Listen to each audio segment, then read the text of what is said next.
तो ऐसे कौन से लक्षण होते हैं जो हमको बताते हैं कि हमको सर्वाइकल स्पॉन्डाइलाइटिस या फिर सिंपल भाषा में बोला जाए तो सर्वाइकल तो नहीं है। नमस्कार, मेरा नाम डॉक्टर धीरज बथेजा है और मैं गुरुग्राम में स्थित आर्टेमिस हॉस्पिटल में एक सीनियर स्पाइन कंसल्टेंट हूँ। तो यदि हम अगर बात करते हैं सर्वाइकल की या सर्वाइकल स्पॉन्डाइलाइटिस की, तो सर्वाइकल का मतलब होता है नेक यानी गर्दन, और स्पॉन्डाइलाइटिस का मतलब होता है वेयर एंड टियर यानी कि धीरे धीरे करके उम्र के साथ डिजेनरेशन का होना, डिजेनरेटिव चेंजेस का होना या आर्थराइटिस का होना। तो इसके अंदर मुख्य तौर पे दो प्रकार की चीज़ें हो सकती हैं जिसको इन्वॉल्वमेंट होता है। एक, अगर हम देखें तो डिस्क जो सर्वाइकल के दो मनकों के बीच में होती हैं, या यदि हम पीछे से देखते हैं तो इसको बोलते हैं फैसेट जॉइंट्स। तो इसके अंदर या तो सर्वाइकल के अंदर डिस्क की प्रॉब्लम हो सकती है या फैसेट जॉइंट की प्रॉब्लम हो सकती है, और इन दोनों के ही खराब होने से, वेयर एंड टियर होने से हमको होता है गर्दन में दर्द। यदि हम ज़्यादा झुक के काम करते हैं, ज़्यादा झुक के फ़ोन का इस्तेमाल करते हैं या न्यूज़पेपर पढ़ते हैं, या बहुत समय तक हम लंबे टाइम के लिए कंप्यूटर पे, लैपटॉप पे काम करते हैं, तो ऐसे में ये पेन बढ़ सकता है। जो पेन होता है वो गर्दन में रहता है, गर्दन के साथ साथ दोनों कंधों में जाता है, शोल्डर ब्लेड में जाता है, कभी कभार सर के पिछले हिस्से में, जिसको ऑसिपिटल हेडेक बोलते हैं, सर दर्द भी हो सकता है। कभी कभार इसमें चक्कर का आना, थोड़ा बहुत कम, या आंखों के आगे अंधेरे का आना, ऐसे सिम्टम्स भी होते हैं।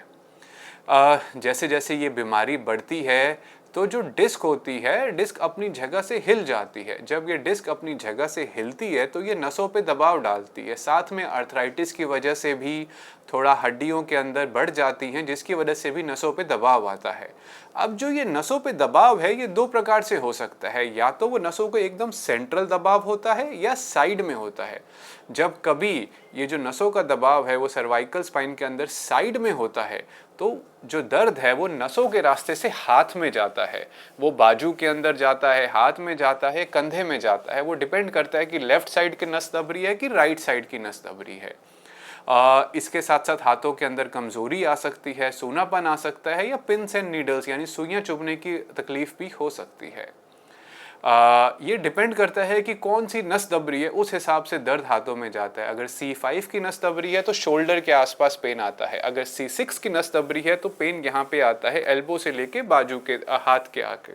C7 C8 की जो नस होती है वो हाथों के अंदर, उंगलियों के अंदर पेन देती है, और T1 की नस मीडियल साइड पे यहाँ पे पेन देती है। अब इसमें जो तीसरा प्रकार होता है वो होता है नसों के अंदर दबाव जो बीचों बीच होता है, यानी कि नसें एकदम सेंटर में दब रही हैं। ऐसे में हाथों में पेन तो नहीं जाता है, बट हाथों में कमजोरी आ सकती है, पैरों में कमजोरी आ सकती है, चलने फिरने के बैलेंस में दिक्कत आ सकती है, या फिर यूरिन और मोशन का पता लगने में भी दिक्कत आ सकती है। जो ये नसों पे प्रेशर होता है ये गंभीर बीमारी होती है, इसको हम आसानी से लाइट तरीके से नहीं ले सकते हैं। यदि आपको ये तकलीफ होती है तो आप अपने नियरेस्ट स्पाइन डॉक्टर से मिलिए, वो एक MRI कराएंगे, असेस करेंगे कितना प्रेशर है, उस हिसाब से आगे इलाज बताएंगे। यदि आपको या आपके परिवार में सर्वाइकली किसी को बीमारी है और साथ में कमज़ोरी है, और यदि कोई सवाल है तो हमें आप संपर्क कर सकते हैं हमारे दिए गए नंबर के ऊपर। यदि कोई और सवाल है तो हमें आप व्हाट्सएप के ज़रिए और यूट्यूब के ज़रिए भी कांटेक्ट कर सकते हैं। धन्यवाद।